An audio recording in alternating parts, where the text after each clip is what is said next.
Model code में rates standardise करने का, कुछ एडवर्टाइजमेंट आया तो वो पेड न्यूज़ है क्या, सरेगुट न्यूज़ है क्या, ये पूरा एनालाइज करके सर्टिफिकेशन करने का कमिटी एक इलेक्शन रूल्स में है। कमिश्नर साहब उसका चेयरमैन है। There is a committee consisting of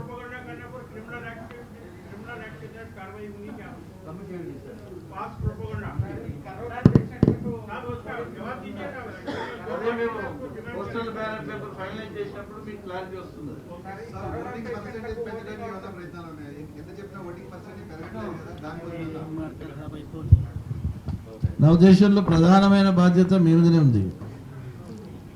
voting percentage పెరగాలంటే మేము ఎంత పబ్లిసిటీ ఇచ్చినా మీరు మీడియా ద్వారా ప్రజల చైతన్యవంతం చేయడమే దానికి పరిష్కారం. ఇప్పుడు మేము ప్రింట్ మీడియాలో చేస్తాము, ఎలక్ట్రానిక్ మీడియాలో చేస్తాము, అవుట్డోర్ మీడియాలో చేస్తాము, యాడ్స్ ఇస్తాము, పోస్టర్స్ ప్రింట్ చేస్తాము, అన్నీ చేస్తాము. ఎలక్షన్ వాచ్ వాళ్ళ మెంబర్స్తో మీటింగ్స్ పెడతాము. ఆర్డబ్ల్యూఎస్ వాళ్ళతో కూడా మేము మోటివేట్ చేయమని చెప్తాము. పొలిటిక్స్ పార్టీ రిప్రజెంట్ చేస్తాము. మేము చేయగలిగినంత ప్రయత్నం తప్పకుండా చేస్తామని ఇంతకుముందే నేను తెలియజేయడం జరిగింది. మీ చేతుల్లో కూడా సగం మీరు చేయాల్సింది ఉందని చెప్పి నేను సభాముఖంగా తెలియజేస్తున్నాను.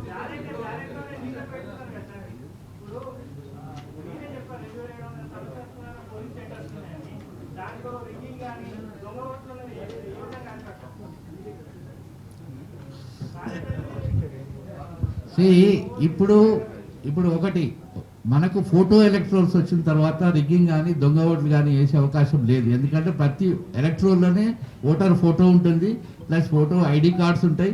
ఐడి కార్డ్ లేకపోతే ఏ కార్డు తేవాలనేది 18 కార్డ్స్ మేము ఆల్రెడీ నోటిఫై చేసాం.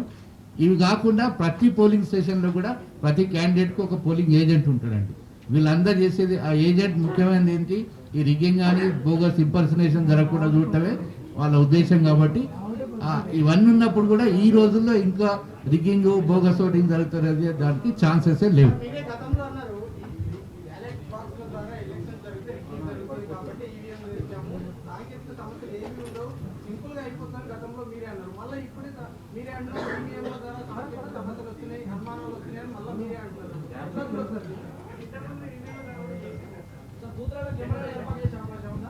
యా ఎక్కడ ప్రతి పోలింగ్ స్టేషన్లో ఏదో ఒక రకంగా అంటే పోలింగ్ లొకేషన్లో ఐదర్ వెబ్ కాస్టింగ్ కానివ్వండి, లేకపోతే వీడియోగ్రఫీ కానివ్వండి, లేకపోతే micro observers government of India తరఫు నుంచి micro observers employees government of India public సెక్టర్లో చేసే వాళ్ళను మైక్రో అబ్జర్వర్స్ కూడా పెడుతున్నాము. వీళ్ళ ఏదో ఒక లొకేషన్లో ఉండి ఇవి చాలా విషయాలనే కాబట్టి నేను అందుకోసం పోలింగ్ కౌంటింగ్ సంబంధించి ఇంకో ప్రెస్ మీట్ పెట్టుకుంటే ఇవన్నీ చాలా వివరంగా చెప్పడానికి అవకాశం ఉంటాయి.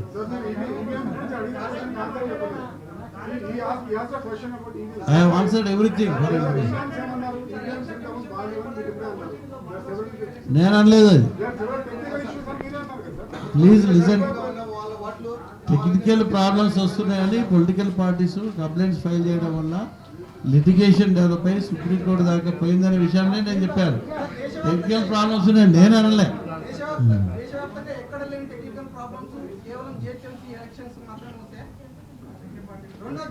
పొలిటికల్ పార్టీస్ చాలా ఫిర్యాదులు చేశాయి. అందులో ఎన్ని వరకు స్వీకరించినట్లయితే ఖచ్చితంగా జిహెచ్ఎంసీ ఎన్నికలను అడ్డుకుంటామని బీజేపీ బహిరంగంగా ప్రకటన చేశారు. దానిలో మీరు ఏం చెప్తారు?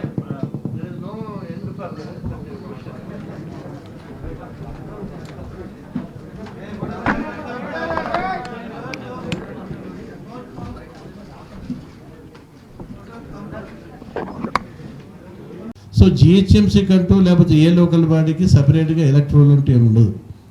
అసెంబ్లీకి సంబంధించిన ఎలక్ట్రోల్ లేటెస్ట్ ఏది ఉంటే దాన్ని మేము అడాప్ట్ చేసుకొని మా యూనిట్కి మా టెరిటోరియల్ కాన్స్టిట్యున్సీ జిహెచ్ఎంసీకి వార్డు కాబట్టి ఈ 150 వార్డుకి వాళ్ళకి మేము మ్యాపింగు ప్రతి సర్కిల్లో డిప్యూటీ కమిషనర్ స్థాయిలో ఉన్న అధికారులకి వారి సిబ్బందికి మేము ముందుగానే శిక్షణ ఇచ్చి ఒక సాఫ్ట్వేర్ టీపోల్ అనే సాఫ్ట్వేర్లో పూర్తి శిక్షణ ఇచ్చి ఇది కంప్యూటర్ ద్వారానే సాఫ్ట్వేర్లోనే పాతకాలంలో లాగా మాన్యువల్గా జరగకుండా కంప్యూటర్ ద్వారానే వార్డ్ వైజ్ మ్యాపింగ్ చేసి దాన్ని డ్రాఫ్ట్ పబ్లిష్ చేశాము.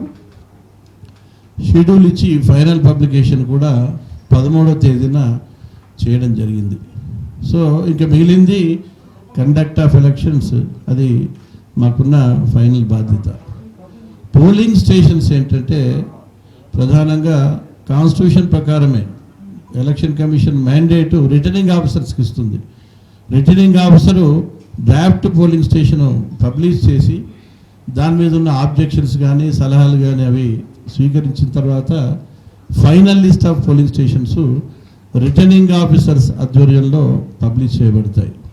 ఇప్పుడు ఎలక్టరల్ ఫైనలైజ్ చేసే ముందు మేము పొలిటికల్ పార్టీ స్థాయిలో మేము సమావేశం చేసాం. అట్లాగే ఎలక్షన్ అథారిటీగా ఉన్న జిహెచ్ఎంసీ కమిషన్ లోకేష్ గారు కూడా వారి స్థాయిలో పొలిటికల్ పార్టీస్ని కన్సల్ట్ చేసి అప్పుడు వారి సలహాలు తీసుకొని దానికి అనుగుణంగానే 30th నాడు ఎలక్టరల్ని పబ్లిష్ చేయడం జరిగింది.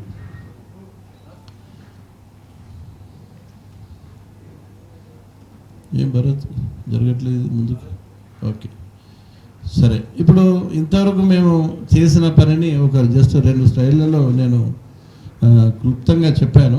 Delimitation of wards, reservations government పరిధిలో జరిగితే మా పరిధిలో పబ్లికేషన్ ఆఫ్ ఎలక్ట్రోల్స్ అయిపోయినాయి. అట్లాగే returning officers, assistant returning officers అది మా పరిధిలో అపాయింట్ చేయాలి కాబట్టి మేము అనుమతించి వాళ్ళని అపాయింట్ చేయడం జరిగింది. వాళ్ళు ఆల్రెడీ వాళ్ళ యొక్క ఆఫీసులలో సర్కిల్ స్థాయిలో ఉన్న డిప్యూటీ కమిషనర్స్ యొక్క సహకారంతో వారి ఆఫీసులు ఏర్పాటు చేసుకొని వారి ఆఫీసులో వాళ్ళ పనులను ఆల్రెడీ మొదలుపెట్టారు. పొలిటికల్ పార్టీస్తోని మేము మీటింగ్ చేసాం. అట్లాగే మన డీజీపీ స్థాయిలో, కమిషనర్ ఆఫ్ పోలీస్ స్థాయిలో కూడా మేము సమావేశం పెట్టి బందోబస్తు ప్లాన్కి సంబంధించిన అన్ని అంశాలని ముందుగానే మేము డిస్కస్ చేయడం జరిగింది. దానికి అనుగుణంగా వాళ్ళు సమాచారాన్ని ఇస్తాం. కొద్దిగా ఒక 5 నిమిషాలు ఓపిక పడితే ఒక 5 నిమిషాల తర్వాత మీకు షెడ్యూల్ డిస్ప్లే అవుతుంది. Okay, thank you. Okay, Hyderabad చాలా important city, global city, fast growing city మనందరికీ తెలుసు. హైదరాబాద్ ఐటీ హబ్ అంటాము, హెల్త్ క్లబ్ అంటాము, అన్నిటికీ హబ్గా భావిస్తూ ఉన్నాం. మిగతా రాష్ట్రాల వాళ్ళు దేశవ్యాప్తంగా లేకపోతే మిగతా దేశాల నుంచి కూడా Hyderabad as a destination for investments చూస్తూ ఉన్నారు. సో హైదరాబాద్ యొక్క ఇమేజ్ అనేది హైదరాబాద్లో జరిగే ఎలక్షన్స్ ద్వారా వచ్చే ఒక లోకల్ బాడీ లేకుంటే సెల్ఫ్ గవర్నమెంట్ ఏదైతే అంటామో దాని క్రెడిబిలిటీని బట్టి ఆధారపడి ఉంటుంది. కాబట్టి జిహెచ్ఎంసీ ఎలక్షన్స్కి చాలా ప్రాధాన్యత ఉందని నేను భావిస్తూ ఉన్నాను. అంటే మనం అందరం హైదరాబాద్లో ఉంటాం, రాష్ట్రంలో మోర్ దెన్ 1/3 హైదరాబాద్ సిటీలో ఉంటారు. కాబట్టి మనకు కావాల్సిన వసతులు, సౌకర్యాలు, రోడ్స్ కానీ, డ్రైనేజ్ కానీ, ఇంకన్నీ వసతులు మనందరికీ చాలా ఇంపార్టెంట్. అట్లాగే హైదరాబాద్లో నివసించాలని దేశవ్యాప్తంగా చాలామంది కోరుకుంటుంది ఇక్కడ వచ్చి నివసించాలని. కాబట్టి ఇంపార్టెంట్ చాలా ఎలక్షన్. జిహెచ్ఎంసీ హైదరాబాద్ 10వ ఫిబ్రవరి 2021న టర్మ్ పూర్తి కావస్తూ ఉంది. రాజ్యాంగం ప్రకారం 2043 ఆర్టికల్ ప్రకారము స్టేట్ ఎలక్షన్ కమిషన్కి మొదటి మ్యాండేట్ ఏంటంటే before expiry of the term అయ్యే లోపల మేము ఈ జిహెచ్ఎంసీకి ఎలక్షన్స్ని పూర్తి చేయాల్సిన బాధ్యత స్టేట్ ఎలక్షన్ కమిషన్ మీద ఉంది. అట్లాగే జిహెచ్ఎంసీ యాక్ట్ సెక్షన్ 7 కింద కూడా టర్ము పూర్తయ్యే లోపల 3 మాసాల లోపల టర్ము పూర్తయ్యేలోపు 3 మాసాల లోపల ఎలక్షన్స్ నిర్వహించాల్సిన బాధ్యత మా మీద ఉంది. అందుకోసం మేము ఈ టైం ఫ్రేమ్ని, కాన్స్టిట్యూషన్లో ఉన్న మ్యాండేట్ని, జిహెచ్ఎంసీ చట్టంలో ఉన్న మ్యాండేట్ని దృష్టిలో పెట్టుకొని ఈ ఎలక్షన్ సంబంధించిన పనులు, సన్నాహాలు ప్రారంభించామని మీకు అందరికి తెలుసు. ప్రధానంగా ఈ ఎలక్షన్లో 4 స్టెప్స్ ఉంటాయి.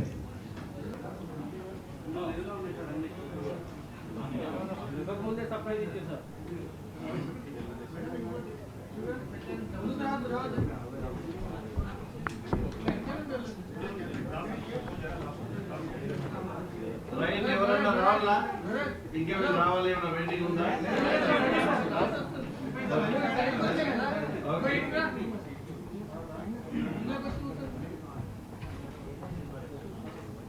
గుడ్ మార్నింగ్ అండి.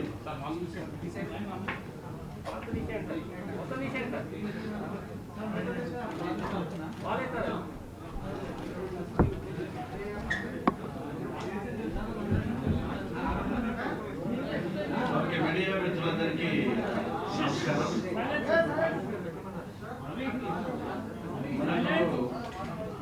ఫ్రెండ్స్, మనకి హడావుడేం లేదు. ఈ ఆడియో రావట్లేదా?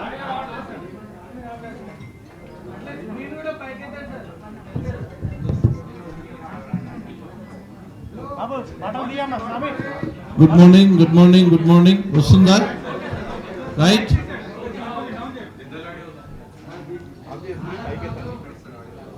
Now it is okay.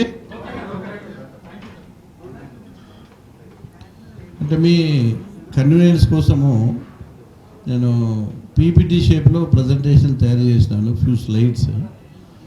So మీరు ఫిగర్స్ ఏమన్నా ఉంటే ఊరికి అడుగుతూ ఉంటారు, దాని బదులు మీరు పీపీటీలో చూసుకొని నోట్ చేసుకునే అవకాశం ఉంటుంది. కొద్దిగా సైలెన్స్గా ఒక 10-15 మినిట్స్ ఉంటే నేను కంప్లీట్ చేస్తాను. దాని తర్వాత I can take few questions. అంటే షెడ్యూల్ రిలీజ్ చేసే ముందు కూడా కొన్ని స్లైడ్స్ పెట్టాను మీ సమాచారం నిమిత్తం. కొద్దిగా ఒక 5 నిమిషాలు ఓపిక పడితే ఒక 5 నిమిషాల తర్వాత మీకు షెడ్యూల్ డిస్ప్లే అవుతుంది. Okay, thank you. Okay, Hyderabad చాలా important city, global city, fast growing city. మనందరికీ తెలుసు. హైదరాబాద్ ఐటీ హబ్ అంటాము, హెల్త్ క్లబ్ అంటాము, అన్నిటికీ హబ్గా భావిస్తూ ఉన్నాం. మిగతా రాష్ట్రాల వాళ్ళు దేశవ్యాప్తంగా, లేకపోతే మిగతా దేశాల నుంచి కూడా Hyderabad as a destination for investments చూస్తూ ఉన్నాం. ఎటుపోతుంది భరత్? ఓకే, అది అట్లాగే పెట్టు. ఇది నోట్ చేసుకుంటున్నారా?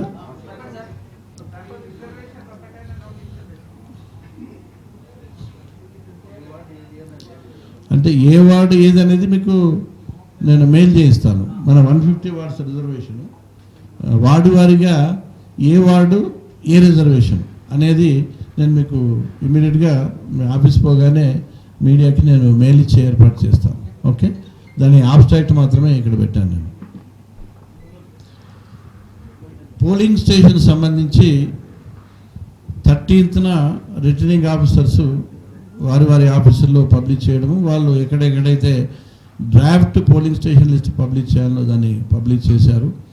దీనికి కాస్త ఎలాబొరేట్గా మేము షెడ్యూల్ ఇచ్చాం, ఎందుకంటే పోలింగ్ స్టేషన్ చాలా ఇంపార్టెంట్ కాబట్టి. అంటే ఆబ్జెక్షన్స్ కానీ సలహాలు తీసుకోవడానికి, అట్లాగే డిప్యూటీ కమిషనర్ స్థాయిలో పొలిటికల్ పార్టీస్ మీటింగ్ కూడా నిన్న జరిగాయి. ఆల్మోస్ట్ అన్ని సర్కిల్స్లో పొలిటికల్ పార్టీస్తోని మీటింగ్ జరిగాయి. వాళ్ళ సలహాలు తీసుకొని దాని ఫైనల్ లిస్ట్ ఏదైతే ఆర్ఓస్ అనుకుంటారో ఆ లిస్టుని జిహెచ్ఎంసీ కమిషనర్ గారికి 20 తారీఖున వాళ్ళు పంపించాల్సిన బాధ్యత ఉంది.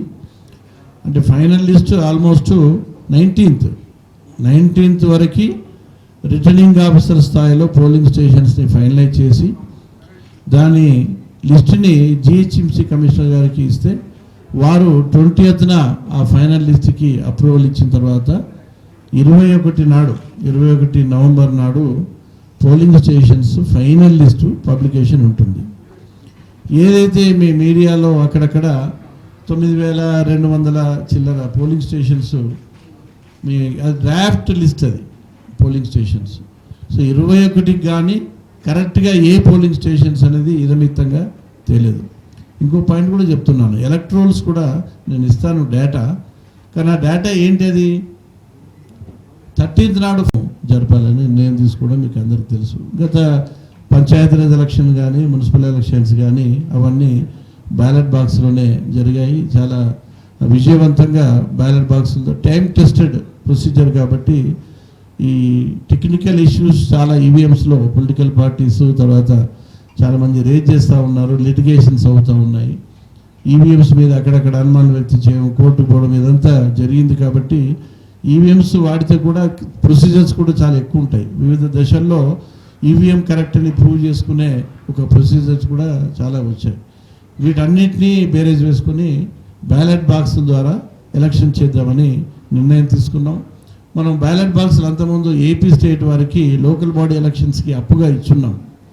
ఎప్పుడైతే నిర్ణయం తీసుకున్నామో అప్పుడు ఏపీ స్టేట్ ఎలక్షన్ కమిషన్ వారిని మేము కాంటాక్ట్ చేసి అవన్నీ మేము మళ్ళీ వాపస్ తెప్పించుకొని వాటన్నిటినీ పూర్తి స్థాయిలో పెయింటింగ్ కానీ రిపేర్స్ కానీ అవన్నీ కమిషనర్ గారి ఆధ్వర్యంలో జరుగుతూ ఉంది. అది త్వరలోనే పూర్తి కూడా కాబోతుంది. ఈ బ్యాలెట్ బాక్స్లో వాడే బ్యాలెట్ పేపర్ వైట్ ఓవ్ పేపర్ అంటారు. అంటే దాని రంగు ఏంటని ఒక్కోసారి చర్చ జరుగుతూ ఉంటుంది ఎలక్షన్లు, కాబట్టి స్పెసిఫిక్గా మెన్షన్ చేస్తూ ఉన్నాను.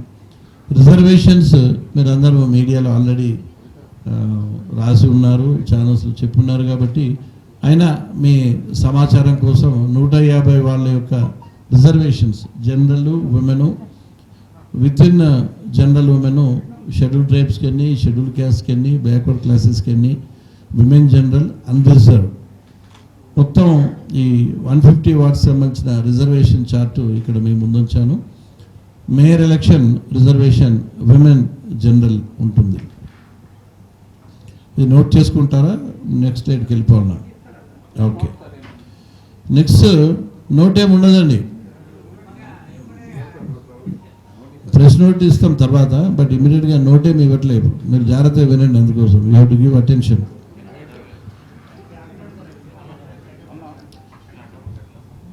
ఏంటి ఎటుపోతుంది భరత్? ఓకే, అది అట్లాగే పెట్టు. ఇది నోట్ చేసుకుంటున్నారా? సమావేశం పెట్టి బందోబస్తు ప్లాన్కి సంబంధించిన అన్ని అంశాలని ముందుగానే మేము డిస్కస్ చేయడం జరిగింది. దానికి అనుగుణంగా వాళ్ళు బందోబస్తు ప్లాన్ని ఇప్పుడు తయారీలో నిమగ్నమై ఉన్నారు. పోలీస్ అఫీషియల్స్, ప్రధానంగా జిహెచ్ఎంసీ అఫీషియల్స్, లోకల్గా ఉన్న రెవెన్యూ అఫీషియల్స్ కూడా కన్సల్ట్ చేసి బందోబస్తు ప్లాన్ పూర్తి స్థాయిలో తయారు ఒక పక్క అవుతూ ఉంది. అట్లాగే మా స్థాయిలో ఏదైతే మాన్యువల్స్, సర్క్యులర్స్ మేము ఇవాళ ప్రింట్ చేయాలో బుక్లెట్స్ కానీ చట్టాలకు సంబంధించి అవన్నీ మేము ప్రింట్ చేసి సంబంధిత అధికారులకు మేము ఇవ్వడం జరిగింది. అలాగే జిహెచ్ఎంసీ కమిషనర్ స్థాయిలో స్టాట్యుటరీ, నాన్ స్టాట్యుటరీ సంబంధించిన ఫామ్స్ కానీ కవర్స్ కానీ వారు సెంట్రలైజ్డ్గా వారు అపాయింట్ చేసిన నోడల్ ఆఫీసర్స్ ద్వారా వారి ప్రొసీజర్స్ ఫాలో అయ్యి ఆ ప్రొక్యూర్మెంట్ అంతా పూర్తి చేయడం జరిగింది.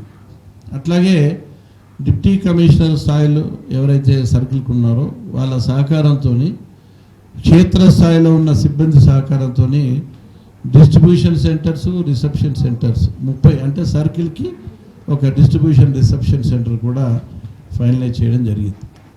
అట్లాగే కౌంటింగ్ హాల్స్ మనకేంటంటే 150 వార్డ్స్కి 150 మంది ఆర్ఓలు, ఏఆర్ఓలు ఉంటారు. 150 కౌంటింగ్ హాల్స్ ఉంటాయి, 150 స్ట్రాంగ్ రూమ్స్ ఉంటాయి. అంటే ఈచ్ వార్డుకి సంబంధించిన అంశాలు వారు ఇండిపెండెంట్గా చేయడానికి కావలసిన ఏర్పాట్లు మేము చేయడం జరిగింది. పోలీస్ శాఖ కన్సల్ట్ చేసి స్ట్రాంగ్ రూమ్స్ అరేంజ్మెంట్స్ అవన్నీ కూడా జరుగుతూ ఉన్నాయి. మనం బ్యాలెట్ బాక్సుల ద్వారా ఈ ఎలక్షన్ చేయాలని చాలా కాలం కిందనే నిర్ణయం తీసుకున్నాం.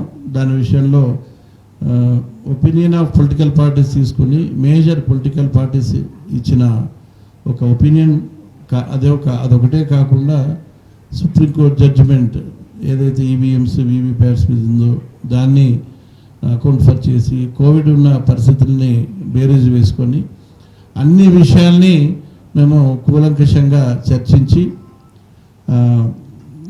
రాష్ట్ర యంత్రాంగము, హెల్త్ డిపార్ట్మెంటు అందరిలోని కన్సల్ట్ చేసి బ్యాలెట్ బాక్సుల ద్వారా ఎలక్షన్ జరపాలని నిర్ణయం తీసుకోవడం మీకు అందరికీ తెలుసు. గత పంచాయతీరాజ్ ఎలక్షన్ కానీ మున్సిపల్ ఎలక్షన్స్ కానీ అవన్నీ బ్యాలెట్ బాక్స్ మేము ఆఫీసర్స్ తీసుకొని అపాయింట్ చేయడం జరిగింది.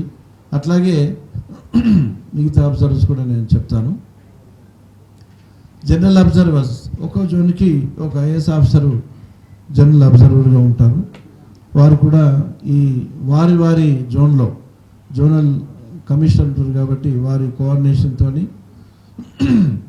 కమిషనర్ తరఫున ఒక లైజన్ ఆఫీసర్ ఇస్తారు లోకల్ నాలెడ్జ్కి. వాళ్ళ సహకారంతో 6 ఐఏఎస్ ఆఫీసర్స్ జనరల్ అబ్జర్వర్గా తిరుగుతూ ఉంటారు. ఎక్స్పెండిచర్ అబ్జర్వర్స్ 30 మంది, ఒక సర్కిల్కి ఒకరు అన్నమాట వీళ్ళు. అట్లాగే వాళ్ళకు ఒక అసిస్టెంట్ ఎలక్షన్ ఎక్స్పెండిచర్ అబ్జర్వర్.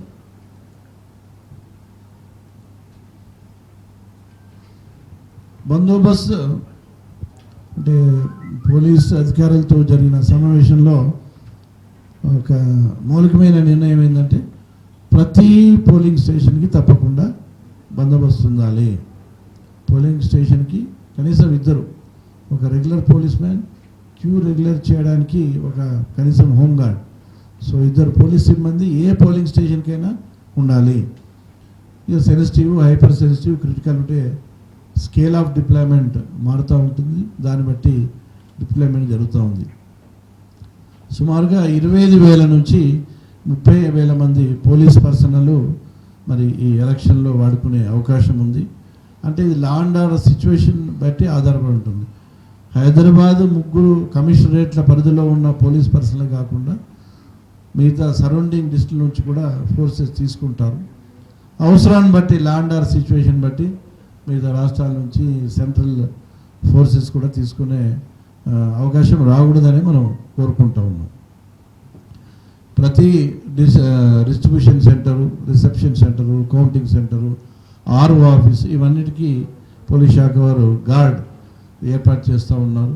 ఇవి కాకుండా స్పెషల్గా చెక్ పోస్ట్ కొన్ని అక్కడక్కడ పోలీస్ శాఖ ఏర్పాటు చేస్తూ ఉంది. పికెట్స్ చెక్ పోస్ట్ కూడా ఏర్పాటు చేస్తూ ఉన్నారు. ఈ కొన్ని చర్యలు ఏదైతే ప్రతి ఎలక్షన్లో తీసుకుంటారో అడ్వాన్స్గా అవి పోలీస్ శాఖ వారు అటెండ్ అవుతూ ఉన్నారు. ఎవరైతే రౌడీ షీటర్స్ ఉన్నారో వాళ్ళని బైండ్ ఓవర్ చేయడం, సిఆర్పిసి కింద 24 గంటలు విజిలెన్స్ పెట్టడం ట్రబుల్స్ మేకర్ మీద. ఏదైతే నాన్ బెయిలబుల్ వారెంట్స్ పెండింగ్గా ఉన్నాయో వాటన్నిటిని అడ్వాన్స్గా అవి పోలీస్ శాఖ వారు అటెండ్ అవుతూ ఉన్నారు. ఎవరైతే రౌడీ షీటర్స్ ఉన్నారో వాళ్ళని బైండ్ ఓవర్ చేయడం, సిఆర్పిసి కింద 24 గంటలు విజిలెన్స్ పెట్టడం ట్రబుల్స్ మేకర్ మీద. ఏదైతే నాన్ బెయిలబుల్ వారెంట్స్ పెండింగ్గా ఉన్నాయో వాటన్నిటిని ఎగ్జిక్యూట్ చేయడము, ఇల్లీగల్ వెపన్స్ ఎక్కడున్నా వాటిని సీజ్ చేయడము, లైసెన్స్ ఉండి వెపన్ ఉన్నా సరే ప్రికాషనరీ మెజర్గా కూడా వెపన్స్ సీజ్ చేయాలనే ఆలోచన కూడా మన డీజీపీ గారికి ఉంది. అది కూడా చేయడానికి అవకాశం ఉంది. నాది ఇల్లీగల్ వెపన్ కాదు కదా, నాకు లైసెన్స్ ఉంది కదా అని అనడానికి అవకాశం లేదు. ఎలక్షన్ పీరియడ్ కాబట్టి మిస్యూజ్ కాకుండా ఉండడానికి వాటిని ఏంటంటే నియరెస్ట్ పోలీస్ స్టేషన్లో డిపాజిట్ చేయమని చెప్తారు. దాన్ని సీజ్ అనరు, కస్టడీ, పోలీస్ కస్టడీలో టెంపరీగా పోలింగ్ అయ్యే వరకు, కౌంటింగ్ అయ్యే వరకు వాళ్ళని ఈ వెపన్స్ని సంబంధిత పోలీస్ స్టేషన్లో డిపాజిట్ చేయమని చెప్పే అవకాశం ఉంటుంది. అట్లాగే ఫ్రమ్ టైం ఎవరి మీద అనుమానం ఉంటే, ఎవరి మీద నిఘా వేసిన డౌట్ వస్తే అటువంటి వాళ్ళ వెపన్స్ సీజ్ చేయడం కూడా జరుగుతుంది. ఆ ఫ్రీడమ్ పోలీస్ శాఖ వారికి ఎప్పుడు ఉంది. అట్లాగే యాజ్ ఆన్ టుడే ఉన్న పరిస్థితి బట్టి 356 రూట్ మొబైల్ పార్టీస్, ఇవన్నీ పోలీస్ పార్టీసు. అట్లాగే 131 ప్లేస్లో స్ట్రైకింగ్ ఫోర్స్, అంటే వీటి సైజ్ పెరుగుతూ ఉంది. Number of police men with guns, route mobile party ఎంతమంది ఉండాలి, స్ట్రైకింగ్ ఫోర్స్ ఎంతమంది ఉండాలి, స్పెషల్ స్ట్రైకింగ్ ఫోర్స్ ఎంతమంది ఉండాలి, స్ట్రెంత్ పెరుగుతూ ఉంటుంది. మేజర్ ప్రాబ్లం అయితే స్పెషల్ స్ట్రైకింగ్ ఫోర్స్ ఇమీడియట్గా వెళ్ళిపోతుంది. వాళ్ళ ప్రాబ్లం సీరియస్ని బట్టి ప్రధానంగా పోల్ డే రోజు వీళ్ళ పాత్ర ఎక్కువగా ఉంటుంది. So root mobiles 356, striking forces 131, special striking force 44. అట్లాగే 48 గంటల ముందు పోలింగ్ అవర్స్కి మీ అందరికీ తెలుసు క్యాన్వాసింగ్ జరగదు. అట్లాగే లిక్కర్ మీద కూడా బ్యాన్ ఉంటుంది. అట్లాగే హైదరాబాద్ వాళ్ళు కాకుండా ఎక్కడోలో వచ్చి హైదరాబాద్లో ఉన్నారంటే పోలీస్ వారు కూడా నిఘా పెట్టి వాళ్ళని బయటికి పంపించే ఏర్పాట్లు కూడా ఎలక్షన్లో జరుగుతూ ఉంది.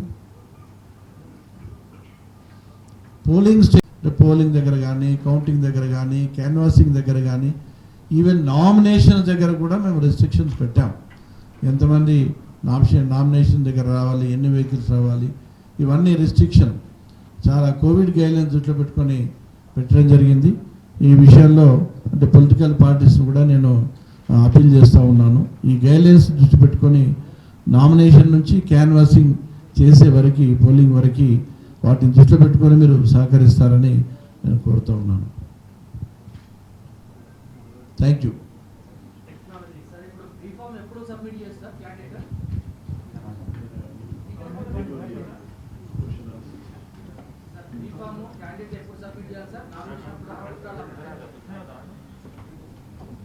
పొలిటికల్ పార్టీస్ క్యాండిడేట్స్ను వాళ్ళ తరఫున నిలబడే క్యాండిడేట్స్ నిలబెట్టడానికి ఫామ్ ఏ, ఫామ్ బి అని ఉంటుంది.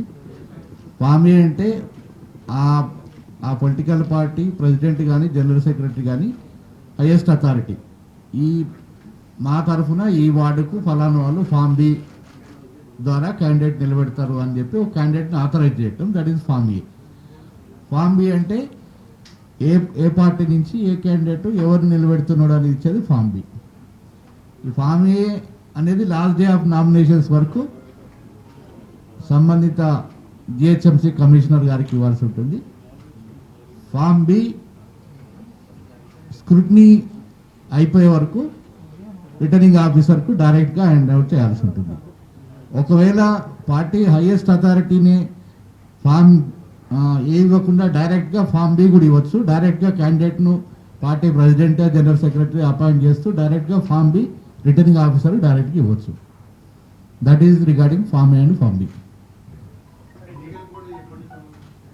ఈ రోజు నుంచి అమలు ఉంటుంది.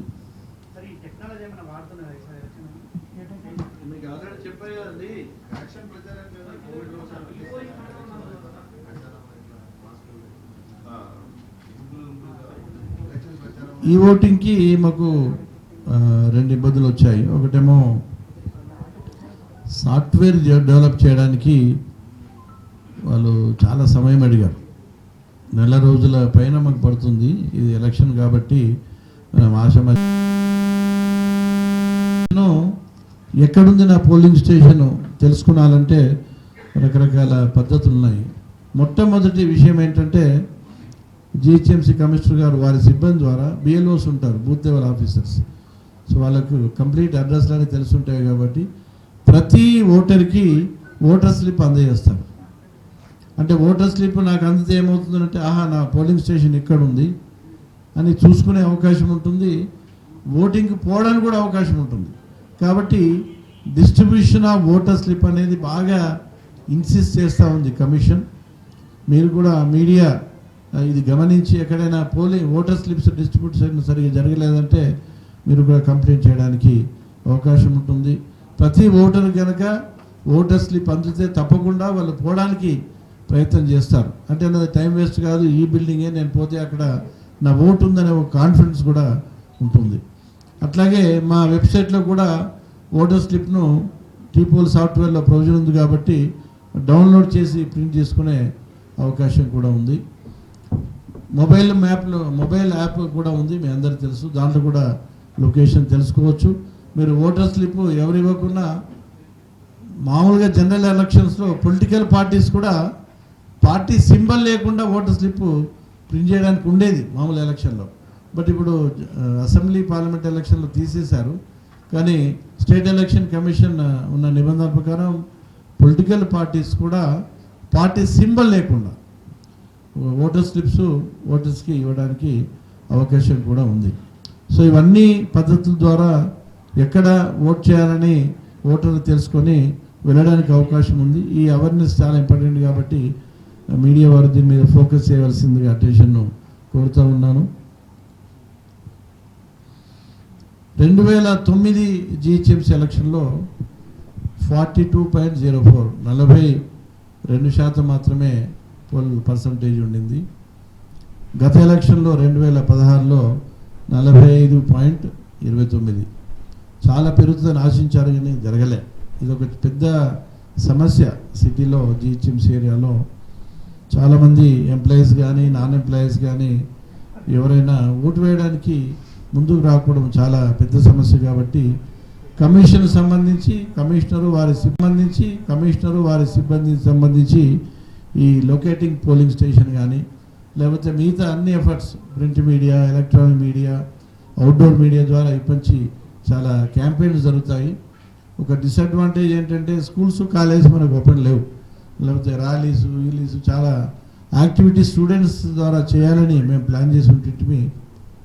బట్ కోవిడ్ వలన పాఠశాలలు, కళాశాలలు మూసివేయి ఉండడంతో అదొక ఇబ్బంది మనకి ఉంది. పొలిటికల్ పార్టీస్ కూడా మేము అపీల్ చేస్తున్నాము. అట్లాగే ఆర్డబ్ల్యూఎస్ రెసిడెంట్ వెల్ఫేర్ అసోసియేషన్స్ వాళ్ళు కూడా బాగా ఇంపార్టెంట్ రోల్ తీసుకుంటూ ఉంటారు. తర్వాత ఎలక్షన్ వాచ్ అని చాలా ఎన్జిఓస్ దాంట్లో సభ్యులుగా ఉన్నారు. వాళ్ళ సమావేశం ఒకసారి పెట్టాము. మళ్ళీ నెక్స్ట్ వీక్ వాళ్ళతో ఒక సమావేశం పెట్టి వాళ్ళ ద్వారా బాగా యాక్టివ్గా పార్టిసిపేట్ చేసే అవకాశం ఉన్నది ఎన్జిఓస్. కొంతమంది సెలబ్రిటీ బైట్స్ కూడా తీసుకొని ఈ ఓటింగ్ రైట్ మీద పబ్లిసిటీ అవేర్నెస్ పెంచాలని మేము ప్లాన్ చేస్తూ ఉన్నాము. ఇంతకుముందు చెప్పింది ఓటర్ స్లిప్స్ మన జిహెచ్ఎంసీ మెషినరీ ఇవ్వచ్చని డౌన్లోడ్ చేసుకోవచ్చు యాప్ ద్వారా కూడా. ఏంటి మళ్ళీ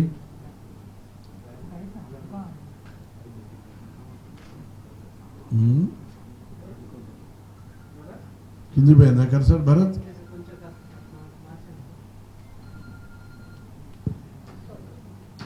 ఓకే,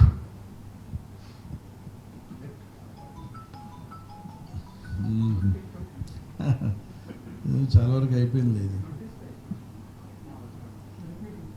సో కోవిడ్ గైడ్లైన్స్ చాలా ఉంటాయి, కానీ వాటి ప్రిన్సిపల్స్ మాత్రమే mask, sanitiser, social distance.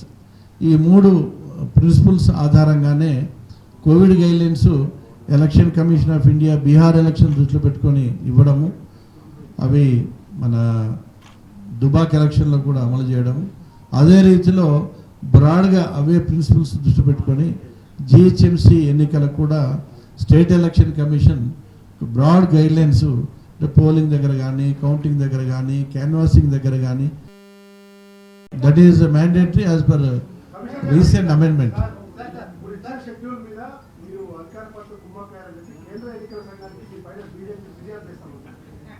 No comments.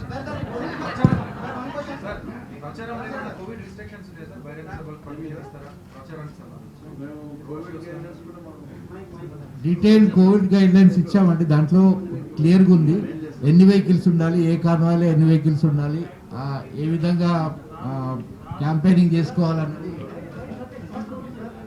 క్లియర్గా ఉంది.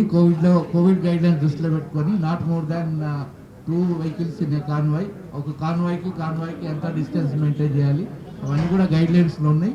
మా వెబ్సైట్లో కూడా క్లియర్ గైడ్లైన్స్ కూడా you can download the guidelines.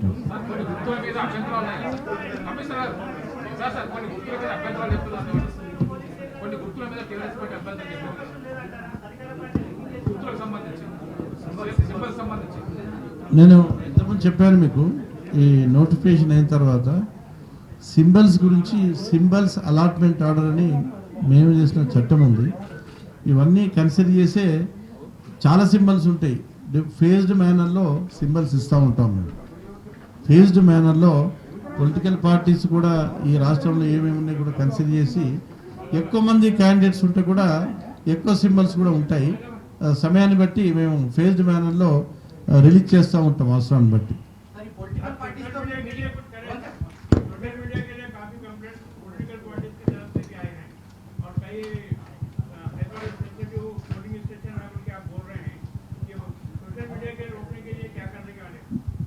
नहीं, ये जो मैं बोला ये टेंटेटिव है. एज ऑन टुडे सिचुएशन देख के commissioners of police Hyderabad, Rachakonda and Cyberabad they have arrived at these polling stations.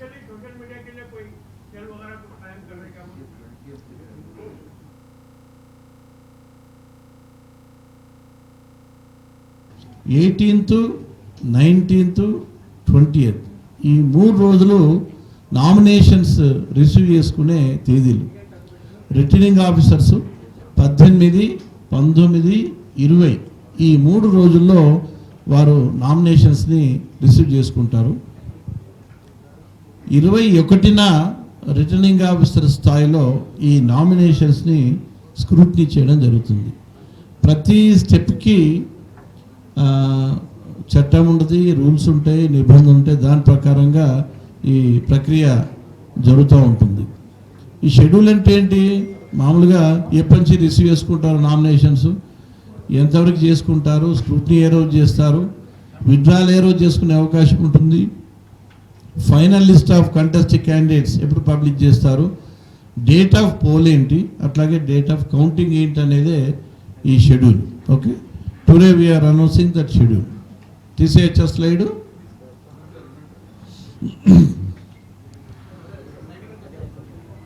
21st నాడు మనకి list of contesting candidates finalize అయిపోయింది, సాటర్డేకి అయిపోయింది. ఆదివారం రోజు మధ్యాహ్నం 3 గంటల లోపల ఎవరైనా విత్డ్రా చేయాలనుకుంటే నామినేషన్స్ 3 గంటల లోపే 22న వారు విత్డ్రాల్ ఫామ్స్ సమర్పించాల్సిన అవసరం ఉంటుంది. అది చాలా ఇంపార్టెంట్ డే. విత్డ్రాల్స్ ఆ రోజే ఫైనలైజ్ అవుతాయి 3 గంటల వరకు. 3 గంటల తర్వాత ఏం చేస్తారంటే రిటర్నింగ్ ఆఫీసర్ స్థాయిలో వాళ్ళు ఈ స్క్రూటినీ జరిగిన లిస్ట్లో విత్డ్రాల్స్ డిలీట్ చేసి లిస్ట్ ఆఫ్ కంటెస్టింగ్ క్యాండిడేట్స్, అసలు ఎవరెవరు ఎన్నికల్లో ఉన్నారు, బ్యాలెట్ పేపర్ మీద ఎవరెవరు పేర్లు ఉండబోతున్నాయన్నది 22కి తేలిపోతుంది అనమాట. ఆ రోజు రిటర్నింగ్ ఆఫీసర్ స్థాయిలో తేలిపోతుంది. దాంతోపాటు ఆ క్యాండిడేట్కి అలాట్ చేసిన సింబల్ ఏంటిది కూడా ఆ రోజు తేలిపోతుంది. దాన్ని రిటర్నింగ్ ఆఫీసరు పబ్లిష్ చేస్తారు. That is the final list of contest. ఇది ఎలక్షన్ కాబట్టి మనం ఆషామాషిగా చేయలేము, మీరు సీక్రెసీ పోవద్దు, ఇవన్నీ చాలా టెక్నాలజికల్ బ్లాక్ చైన్ టెక్నాలజీ ఇవన్నీ వాడాలి కాబట్టి కొంత సమయం పడుతుంది. మేము ఫ్యూచర్ ఎలక్షన్స్కే చేయగలం, ఇప్పుడు ఈ సమయం సరిపోదని ఒకటి ఇబ్బంది. మనకి చట్టాన్ని కూడా సవరించాలి. మనం ఈ ఓటింగ్కి ప్రొవిజన్ లేదు ఇప్పుడున్న జిహెచ్ఎంసీ యాక్ట్లో. మనం ఫ్యూచర్లో మళ్ళీ చట్ట సవరణ చేసుకొని అప్పుడు కానీ మనం ఈ ఓటింగ్ అమలు చేయలేము. కొంత సాఫ్ట్వేర్ ఉన్న రెడీగా ఉంటే కొంత పైలట్ అన్న చేయాలనుకున్నాము పోలింగ్ పర్సన్, కానీ వాళ్ళు చాలా సమయం అడగడం జరిగింది. ఏమన్నారు అంటే ఎలక్షన్ కమిషన్ గైడ్లైన్స్ కోవిడ్ కాంటెక్స్ట్లో కొన్ని ప్రత్యేకంగా ఉన్నాయి.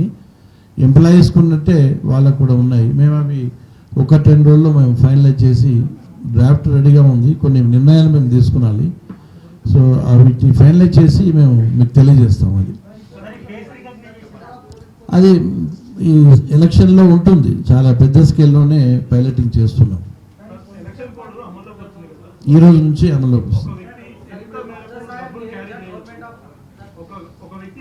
వన్ బై వన్ మీరు మాట్లాడిన తర్వాత మీకు మాట్లాడిస్తాను. చెప్పండి.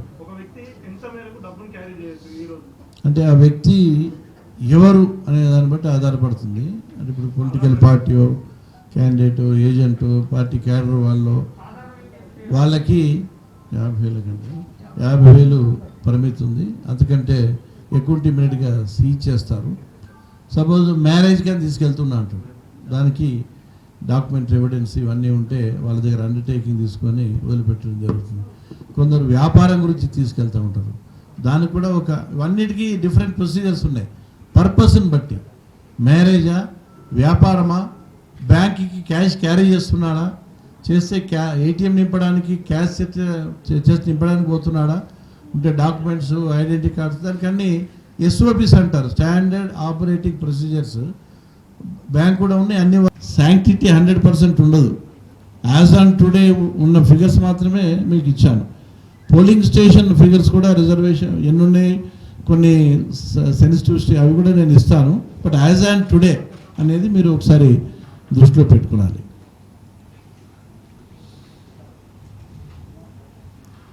This is election schedule. Today is the date of election notification. అంటే ఎలక్షన్ నోటిఫికేషన్ అంటే ఏంటంటే, మీరు మీడియాలో వాడుతున్న పదాన్ని చెప్పాలంటే నగారా. అంటే we are calling of the people, ఎవరైతే జిహెచ్ఎంసీ పరిధిలో ఉన్న ఓటర్స్ ఉన్నారో state election commission is calling up on them that you have to elect your representatives. ఇగో షెడ్యూల్ మేము ఇస్తున్నాము, ఈ విధంగా షెడ్యూల్ ఉంటుంది, ఈ విధంగా నామినేషన్ డేట్స్ ఉంటుంటాయి, ఫైనలైజ్ అయ్యే వరకు ఈ రకంగా డేట్స్ ఉన్నాయి, ఈ షెడ్యూల్ మేము ఇస్తున్నాము అని ప్రకటించడము ఎలక్షన్ నోటిఫికేషన్ అంటారు. దీన్నే announcing schedule by the election commission, whether election commission of India or state election commission. So ఈరోజు రిలీజ్ చేస్తున్న షెడ్యూల్ ప్రకారము మనకి రేపటి నుంచి నామినేషన్స్ మొదలవుతాయి. రేపు రిటర్నింగ్ ఆఫీసర్ ఏం చేస్తారంటే 2 పనులు చేస్తారు. రిటర్నింగ్ ఆఫీసర్ వాళ్ళ నోటీస్ బోర్డు మీద ఒక నోటీస్ ఉంటుంది, ఆ నోటీస్ ఒకటి పబ్లిష్ చేస్తారు రిటర్నింగ్ ఆఫీసర్ స్థాయిలో, ప్రతి రిటర్నింగ్ ఆఫీసర్ వారి వారి ఆఫీసుల్లో. అట్లాగే రిటర్నింగ్ ఆఫీసర్ ఏ వార్డుకి అయితే రిటర్నింగ్ ఆఫీసర్గా ఉన్నారో దానికి సంబంధించిన ఎలక్టర్ రోల్ రేపు వారి ఆఫీస్లో పబ్లిష్ చేస్తారు. అంటే ఈ రోజు నుంచి నేను నామినేషన్స్ తీసుకుంటానని ఒకటి ఈ షెడ్యూల్ అంతా ఆ నోటీస్లో ఉంటుంది. రెండవది ఆయన వరకు పరిస్థితి మారుతూ ఉంటుంది. అప్పటికి మీకు కరెక్ట్ పోలింగ్ స్టేషన్స్ ఫైనలైజ్ చేసి దాన్ని బట్టి బందోబస్తు ఇంప్లిమెంట్ చేసుకుంటూ ఉంటారు. సో 1439 సెన్సిటివ్, 1004 హైపర్ సెన్సిటివ్, 257 మొత్తం 2700 పోలింగ్ స్టేషన్స్ కొంత ప్రాబ్లమాటిక్గా ఉన్నాయనే సమస్యాత్మకమైన పోలింగ్ స్టేషన్స్.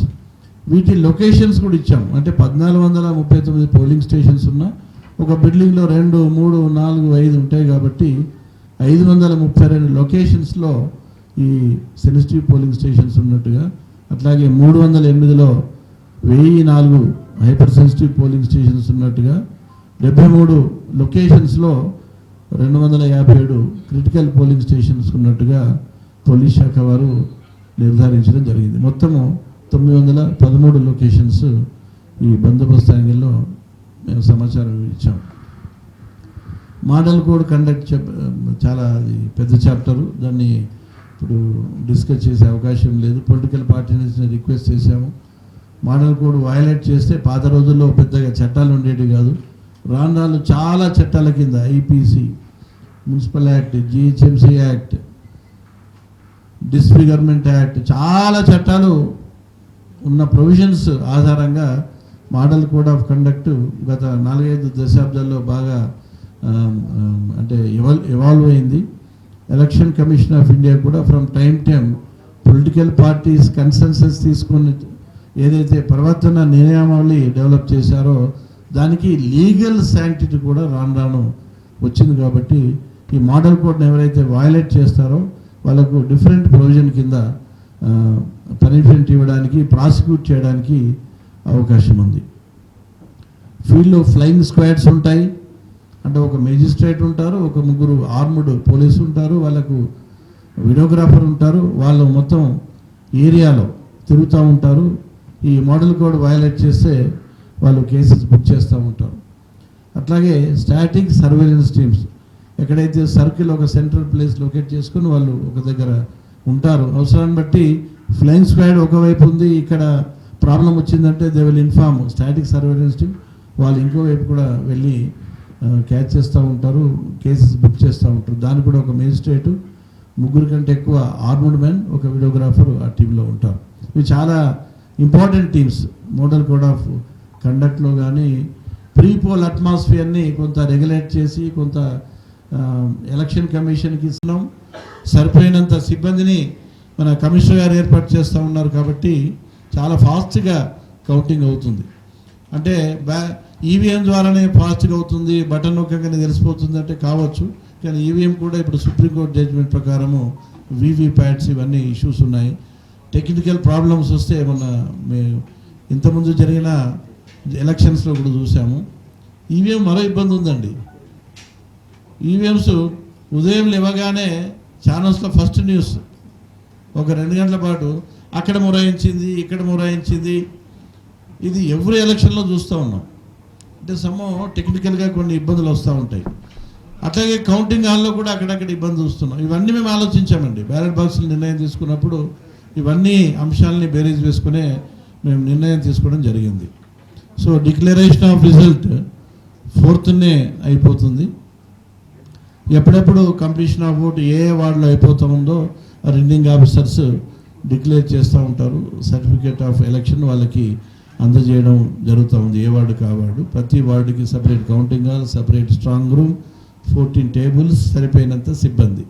తొందరనే కౌంటింగ్ అయిపోతుందని నేను ఆశిస్తూ ఉన్నాను. దానికి కావాల్సిన శిక్షణ కానీ సరి అయిన సిబ్బందిని సెలెక్ట్ చేసుకోవడం కానీ మన కమిషనర్ గారు చేస్తూ ఉన్నారు.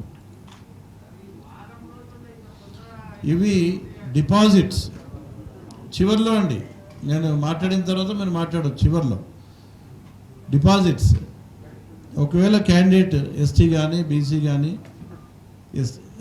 ఎస్సీ కానీ ఉంటే 2,500 డిపాజిట్, అట్లాగే మిగతా వాళ్ళందరికీ 5,000 రూపాయల డిపాజిట్గా నిర్ణయించడం జరిగింది. నామినేషన్ సంబంధించి మా టీపోల్ ఏదైతే సాఫ్ట్వేర్ ఉందో మాడ్యూల్లో ఆన్లైన్ నామినేషన్ ఫెసిలిటీ కూడా ఉంటుంది. దాని అర్థం ఏంటంటే క్యాండిడేట్ ఇంట్లో ఉండి నామినేషన్ వేయడం కాదు, అంటే సిస్టంలో నామినేషన్ ప్రొఫార్మా ఉంటుంది. అడ్వాంటేజ్ అంటే నామినేషన్తో పాటు ఏ ఫామ్స్ ఫిలప్ చేయాలనో క్యాండిడేట్ అవన్నీ సెట్ ప్రింట్అవుట్ తీసుకోవచ్చు. అది చాలా అడ్వాంటేజ్. సో నామినేషన్ ఫామ్ ఇంట్లో ఉండి ఫైల్ చేయడం కాదు, ఇంకా ఆ వ్యవస్థ రాలేదు, భవిష్యత్తులో వస్తుందేమో. ఈ రోజు నాటి ఏంటంటే నామినేషన్ ఫామ్ని దాంట్లో గైడ్ చేస్తుంది, తప్పులు ఉంటే కూడా చెప్తుంది అది. దాని తర్వాత నామినేషన్ కంప్యూటర్ చేస్తే మనకు ప్రతిరోజు సమాచారం ఆటోమేటిక్గా సర్వర్లో కేసెస్ బుక్ చేస్తూ ఉంటారు. దానికి కూడా ఒక మేజిస్ట్రేటు, 3 కంటే ఎక్కువ ఆర్మ్డ్ మెన్, ఒక వీడియోగ్రాఫర్ ఆ టీంలో ఉంటారు. ఇవి చాలా important teams. Model code of కండక్ట్లో కానీ ప్రీ పోల్ అట్మాస్ఫియర్ని కొంత రెగ్యులేట్ చేసి కొంత ఎలక్షన్ కమిషన్కి సపోర్ట్ ఇచ్చే ఇంపార్టెంట్ 2 టీమ్స్ అన్నమాట ఇవి. ఇది కాకుండా అబ్జర్వర్స్ని కూడా మేము అపాయింట్ చేస్తాం కాబట్టి వాళ్ళు కూడా model code of conduct implement చేయడంలో మాకు సహాయకంగా ఉంటారు. Election expenditure ceiling per ward 5 lakhs అండి. ఇది గత సంవత్సరమే అందరూ పొలిటికల్ పార్టీస్ని సమావేశం ఏర్పాటు చేసి వాళ్ళ కన్సెన్సస్తో, అన్ని పార్టీల కన్సెన్సస్తోని 5 లక్షలు స్టేట్ ఎలక్షన్ కమిషన్ నిర్ణయించింది. ఒక సంవత్సరం కూడా కాలేదు కాబట్టి ఇప్పుడు ధర్మిలా జరిగిన పొలిటికల్ పార్టీస్ సమావేశంలో కూడా మేము అడిగినప్పుడు వాళ్ళు 5 లక్షలు ఉంటేనే బాగుంటుంది సార్ ప్రస్తుతానికి, తర్వాత ఎప్పుడైనా మారిస్తే మీరు భవిష్యత్తులో మార్చుకోండి అని వాళ్ళు ఒపీనియన్ ఇచ్చారు. కాబట్టి we are fixed for this election as 5 lakhs. Result declare అయిన 45 రోజుల్లో క్యాండిడేటు ఎలక్షన్ అకౌంట్స్ ఇవ్వాల్సిన అవసరం ఉంటుంది కమిషనర్ గారికి. ఒకవేళ 45 రోజులు ఇవ్వకపోతే కాస్త ప్రొసీజర్ ఉంటుంది, షోకాజ్ నోటీస్ ఇస్తాము కమిషన్ తరఫున. ఫైనల్గా if you are not satisfied with the explanation 3 years disqualify చేసే అధికారం కమిషన్కు ఉంది. ఇది రెగ్యులర్గా జరుగుతోంది. ఇప్పుడు గత పంచాయతీరాజ్ ఎలక్షన్స్ అట్లాగే మున్సిపల్ ఎలక్షన్స్లో ఎవరైతే అకౌంట్స్ సబ్మిట్ చేయలేదో ఈ పద్ధతిని అనుసరించి చాలామంది వందలో వేలు నాకు రోజు ఫైల్ వస్తూనే ఉంటుంది. ఏదో ఒక జిల్లాది, ఏదో ఒక మండల్ది, వార్డు మెంబర్స్, సర్పంచెస్, ఇవన్నీ పంచాయతీరాజ్ మున్సిపల్ ఎలక్షన్లో సంబంధించిన మెంబర్స్ ఎవరైతే నాన్ సీరియస్ మెంబర్స్ ఉన్నారో, ఎవరైతే ఎలక్షన్ అకౌంట్స్ సబ్మిట్ చేయడంలో నిర్లక్ష్యం వహిస్తారో వాళ్ళకి ఈ 3 years డిస్క్వాలిఫై చేసే అధికారం స్టేట్ ఎలక్షన్ కమిషన్కి ఉంది. చాలామంది మేము చేస్తూ ఉంటాం. ఇది ఓన్లీ పేపర్ మీద లేదు, పక్కాగా ఇంప్లిమెంట్ అయ్యే ప్రొవిజన్ ఇది. లో ఒక విమెన్ ఎంప్లాయీ ఉండడానికి ప్రయత్నం చేస్తాం. అది వీలు కాకపోతే ఎక్కువ మైనారిటీ పాపులేషన్ ఉన్న పరిధానశీలి విమెన్ హెల్ప్ కోసము ఒక విమెన్ పోలింగ్ ఆఫీసర్ని కూడా వేయడానికి ఆ సాఫ్ట్వేర్లో ప్రొవిజన్ ఉంది. దీంట్లో డిఫరెంట్ డిపార్ట్మెంట్స్ మిక్స్ అయిపోతాయి. జిహెచ్ఎంసీ స్టాఫ్తోని ఎలక్షన్ చేయం, బయట సిబ్బంది వివిధ, హైదరాబాద్ పెద్ద సిటీ, చాలా పెద్ద ఎస్టాబ్లిష్మెంట్స్ ఉన్నాయి. గవర్నమెంట్, స్టేట్ గవర్నమెంట్ ఉన్నాయి, సెంట్రల్ గవర్నమెంట్ ఉన్నాయి, పబ్లిక్ సెక్టర్ అంటెక్స్ ఉన్నాయి. అన్ని స్టాఫ్ను మిక్స్ చేసి ర్యాండమ్ పద్ధతిలో వాళ్ళని అలాట్మెంట్ చేయడం జరుగుతూ ఉంది. సేమ్ వార్డ్ సంబంధించిన ఎంప్లాయీస్ ఉండరు.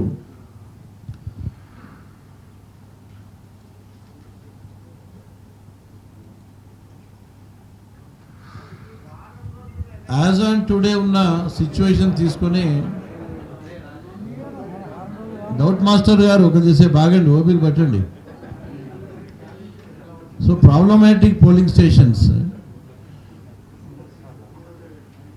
మొత్తం పోలింగ్ స్టేషన్స్ మీకు చెప్పాలంటే 9,238 9,238 పోలింగ్ స్టేషన్స్ డ్రాఫ్ట్ లిస్ట్లో ఉండే. అది 21st ఫైనలైజ్ అయిన తర్వాత కరెక్ట్ నెంబర్ తెలుస్తుంది.